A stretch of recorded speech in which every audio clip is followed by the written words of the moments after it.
तो उन्हें पता चलेगा कि इम्तियाज जलील ने लोकसभा के अंदर झूठ बोला था। सच्चाई यह है कि यह सरकार इसे 250 रुपये नहीं बल्कि महीना 500 रुपये देती है। सरकारने ते कर्ज माफ केलेले आहे, ते पैसे ते मोठे उद्योगपत्यांकडून ते घेऊ शकत नाही, तर त्यांना एक शब्द वापरण्यात आलेला आहे की आम्ही हे लोन राईट ऑफ करत आहे। आणि जेव्हा मी देशाचे वित्त मंत्री फायनान्स मिनिस्टर निर्मला सीतारामन मॅडमला हे प्रश्न विचारलं लोकसभामध्ये की हे कोण लोक आहे की ज्यांचे पैसे ज्यांनी वेगवेगळ्या बँकेतून कर्ज घेतले होते, हजारो कोटींचे कर्ज घेतले होते, आणि हे कोण लोकांचे कर्ज तुम्ही माफ केलेले आहे। तर आपल्याला आश्चर्य वाटेल की लिखित मध्ये वित्त मंत्रीने उत्तर दिले लोकसभामध्ये की reserve bank of India RBI ने सरकारला सांगितलेलं आहे की आम्ही तुम्हाला हे जानकारी देऊ शकत नाही। जेव्हा लिखित मध्ये हे उत्तर माझ्याकडे आलं तर हे विचार करण्याची गोष्ट आहे की सरकार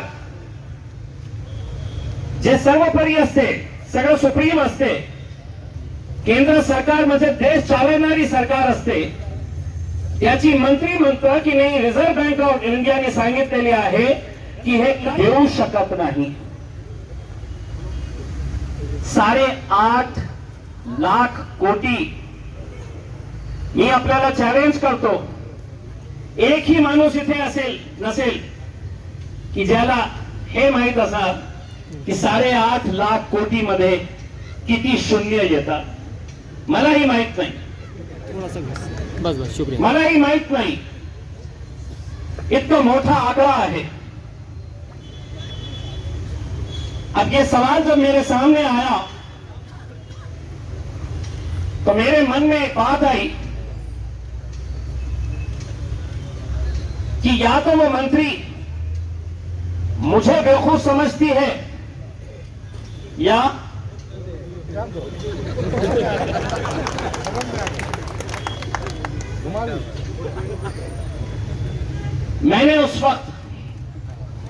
मैंने अपने भाषण के अंदर यह कहा कि अगर मैं या तुम में से कोई भी एक 10 लाख रुपए का कर्ज लेता है और उसकी परतफेर 2 महीने के लिए नहीं होती है, तो बैंक वाले बड़े बड़े दांडगे लोग बाउंसर्स को भेज के तुम्हारी मोटरसाइकिल उठाओ, घर में आकर जबरदस्ती करके लोन का पैसा लो, दमदाटी करो, 10 लाख रुपए का लोन, और ये 8,50,000 करोड़ रुपए का लोन माफ कर देते हैं सरकार, और कहते हैं कि हमें नहीं मालूम कि हमने ये पैसा किसको दिया है। ऐसे हालात के अंदर जिस दिन ये जवाब मुझे मिला तो मेरी आंखों के सामने मेरी ये बुजुर्ग मां जो यहां पर मैंने अभी बुलाया हूं, या काको ही माझी आई सुलोचना गडप्पा नाव आहे तिचा,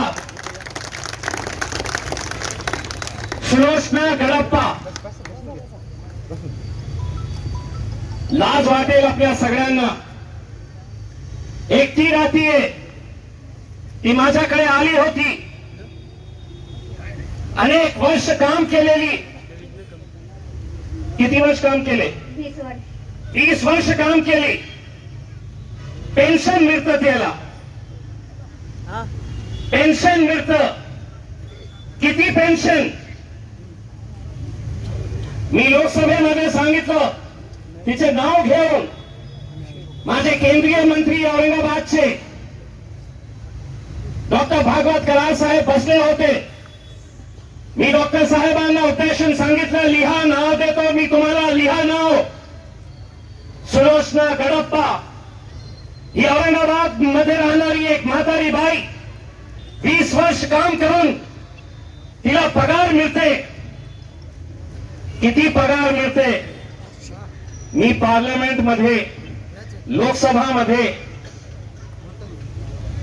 चुकीची माहिती दिली, खोटं बोललो मी, उद्देशून खोटं बोललो. मी म्हटलं की हे सुलोचना गडप्पाला सरकार 250 रुपये महिना देतं आणि मी मंत्र्यांना सांगितलं की तुम्ही जा, त्याच्या घराकडे जा आणि विचारा की 250 रुपये मध्ये महिन्यामध्ये ती कशा जीवन जगत असेल. मैंने झूठ बोला. लोकसभा में झूठ नहीं बोल सकते, लेकिन मैंने जानबूझकर झूठ बोला और मंत्री जी को कहा कि जाओ इसके घर पे और पता करो कि ये 250 रुपये में कैसा जीवन जगती है.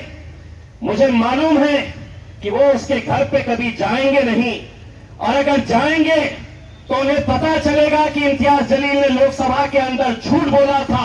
सच्चाई ये है कि ये सरकार इसे 250 रुपये नहीं बल्कि महीना 500 रुपये देती है. मैंने सोचा कि करार साहब तुम आएंगे पार्लियामेंट के अंदर और बोलेंगे कि ये खासदार के ऊपर एक्शन लो, इसने झूठ बोला, हम 250 नहीं 500 रुपये देते हैं.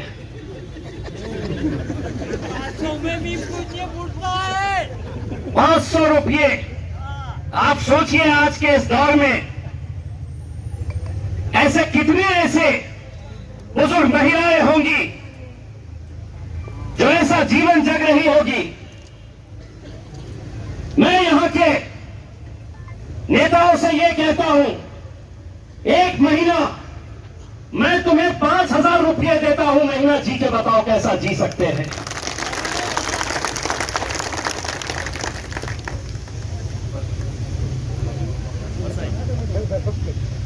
दोस्तों, उस दिन जिस दिन मुझे ये बताया गया कि हमें पता नहीं कि 8.5 लाख करोड़ रुपए किसको दिया गया, मुझे इस बुजुर्ग महिला की तस्वीर मेरी आंखों के सामने आई और उसी दिन मैंने तय किया कि अब ये लड़ाई मैं लेकर जाऊंगा सड़क के ऊपर.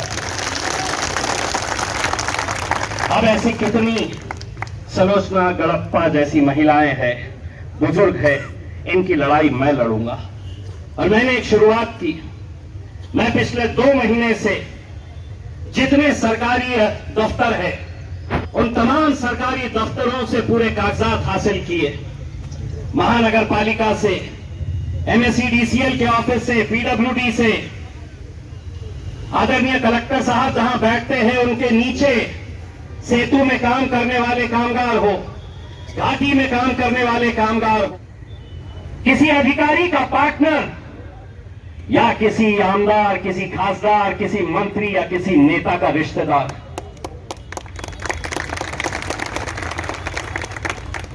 महानगर पालिका में मैंने जब पूरी जानकारी हासिल की, मुझे यकीन नहीं हुआ कि हम इस लोकतंत्र के अंदर जी रहे हैं या यहां पर हुक्मशाही चल रही है. इस देश के अंदर डिक्टेटरशिप है, हुक्मशाही है, या हम लोकशाही के अंदर जी रहे हैं. कितने कामगार हैं जो 8-8, 10-10 साल से काम कर रहे, पगार कितनी? तो 8,000, 8,500, 9,000. महानगर पालिका दे रही है ठेकेदार को कितने? पूरे आंकड़े निकाला. प्रोविडेंट फंड PF कमिश्नर के साथ बैठा, 3-3 मरतबा उनके साथ मीटिंग किया और मैंने उनको ये बताया कि ये जो दफ्तर है कामगार आयुक्त का, किसी ठेकेदार को बचाने के लिए नहीं है, किसी अधिकारी को बचाने के लिए नहीं है. ये दफ्तर, ये ऑफिस इसीलिए खोला गया है कि तुम कामगारों के लिए लड़ो करके, तुम कामगारों के हित की बात करो.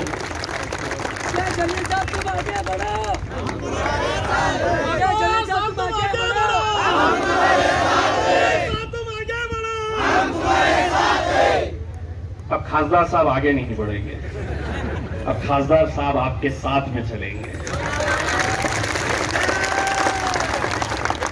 आप लोगों ने मुझे इतना आगे बढ़ा दिया है कि हंसते हंसते मैं दिल्ली तक चले गया हूं।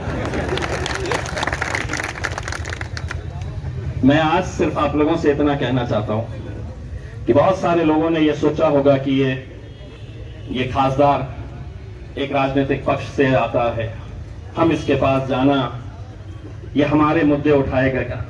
दोस्तों, एक बात मैं पूरी ईमानदारी के साथ कहना चाहता हूं और मैं पूरे दिल से ये बात कह रहा हूं कि राजनीति अपनी जगह के ऊपर, लेकिन कुछ काम इंसान ने पुण्य के लिए भी करना चाहिए।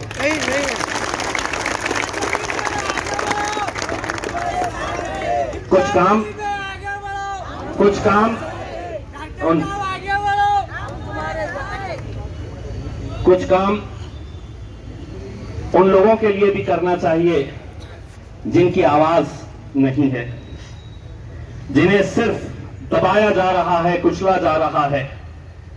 हर रोज जो ऐसी जिंदगी जी रहा है, मेहनत कर रहा है ये, लेकिन मजे कौन कर रहा है? तो वो ठेकेदार कर रहा है, वो अधिकारी कर रहा है। मुझे मालूम है कि कितने सारे ऐसे कर्मचारी जब मेरे पास ऑफिस के अंदर आते हैं तो कुछ कहते हैं कि साहब एक फोटो आपके साथ लेना है। दो चार जो डरे हुए होते हैं वो कहते हैं कि नहीं साहब, अगर मेरी तस्वीर आ गई तो शायद वो मुझे नौकरी से निकाल देगा। आज भी यहां पर आने से पहले कई लोगों ने यह सोचा होगा कि अगर मैं चले गया तो उसको जवाब देना, मैं यहां से तेरे बाप के पास जाने वाला हूं, जवाब उससे लेना है। लड़ाई तुम्हें लड़नी है, ये लड़ाई तुम्हें लड़नी है। और अगर तुम आगे नहीं आएंगे तो शायद कल ये विभागीय आयुक्त मुझसे ये सवाल करेगा कि कामगारों को कुछ लेना देना नहीं है। अगर कामगारों को ही तकलीफ नहीं है तो तुम क्यों, मेरे साथ कोई आए ना आए, मेरे साथ कोई कंधे से कंधा लगाकर खड़े रहे ना रहे, लेकिन मैं अपनी एक बुजुर्ग मां के लिए लड़ते रहूंगा, आखिरी दम तक लड़ते रहूंगा। कितने पैसे, आज क्या वजह है? महानगर पालिका नियम क्या कहता है? चलिए बैठिए, बुलाइए आयुक्त को, जिलाधिकारी को, विभागीय आयुक्त को, पीडब्ल्यूडी के, एमएससीडीसीएल के चीफ इंजीनियर को, घाटी के डीन को बुलाइए। नियम क्या कहता है? मैं पूरे कागजात के साथ आया हूं, पढ़ा लिखा हूं। कोई ये ना समझ लेना कि 20 साल का अंगूठा चल रहा है करके। अब अंगूठे नहीं चलते हैं, अब अंगूठे नहीं चलते हैं, कागजात के साथ बात होगी। तुम अगर आईएएस ऑफिसर है तो मैं भी कुछ कम पढ़ा लिखा नहीं हूं उसके अंदर। जिस दिन कहेंगे, जिस प्लेटफॉर्म पे कहेंगे, पूरे कागजात के साथ बात होगी। खासदार साहब तुम आगे बढ़ो, खासदार साहब तुम आगे बढ़ो। बहुत ज्यादा आगे मत लेके जाइए, ऐसा ना हो जाए कि मैं आगे निकल जाऊं और पीछे पलट कर देखाऊं तो पीछे से पूरे गायब नजर आए। इसीलिए सब साथ में रहेंगे तो लड़ाई में भी मजा आएगा। ये सुनिए, 22 फरवरी 2019 का महाराष्ट्र शासन कंत्राटदारास अदा करावयाच्या देयकाची कार्यपद्धती विहित करण्याबाबत 22 फरवरी 2019 को महाराष्ट्र सरकार ने सभी सरकारी अधिकारियों को, सभी सरकारी, निम सरकारी डिपार्टमेंट्स को जमा करना है आपका। ये सरकार का नियम क्या कहता है और आपको मिल क्या रहा है, ये जीआर। अब जितने भी कर्मचारियों के नेता है, वो नेताओं से कहूंगा कि मेरे सदर काका साहेब काकड़े, इनके पास ये पूरे कामगारों का जितना भी सरकार ने अध्यादेश जारी किया है, कानून क्या कहता है, उसके पूरे डिटेल्स इनके पास रहेंगे, कोई भी कहीं पर भी लेके जाए। इसमें सरकार ने कहा कि कंट्राक्टी कॉन्ट्रैक्ट वर्कर्स जो है उनको क्या क्या मिलना चाहिए, उनका पैसा कहां कहां जमा होना चाहिए। तो पहले नंबर का है मूल वेतन, दूसरे पे है महंगाई भत्ता, तीसरा है घर भाड़े भत्ता मिलता है, इतर भत्ते मिलते, भविष्य निर्वाह निधि में पैसे जमा, राज्य कामगार बीमा योजना, ईएसआईएस, व्यवसायिक कर, बोनस, 10 साल से नहीं मिला ना। 10 साल पहले मुझे चुनकर दे दिए होते तो अभी तक तुम राजा बने होते। बोनस मग तीसरा 9व्या नंबरवर आहे। मग असा का होत आहे की हे परिपत्रक, हे GR सगळं ऑफिस मध्ये असूनही सुद्धा आपल्यावर अन्याय होत आहे। आता स्पष्टपणे सांगतो, महानगरपालिकेचं उदाहरण घ्या। 3.5 कोटी रुपये महिन्याचं बिल निघतं ठेकेदाराचं, वाटण्यात किती येतं?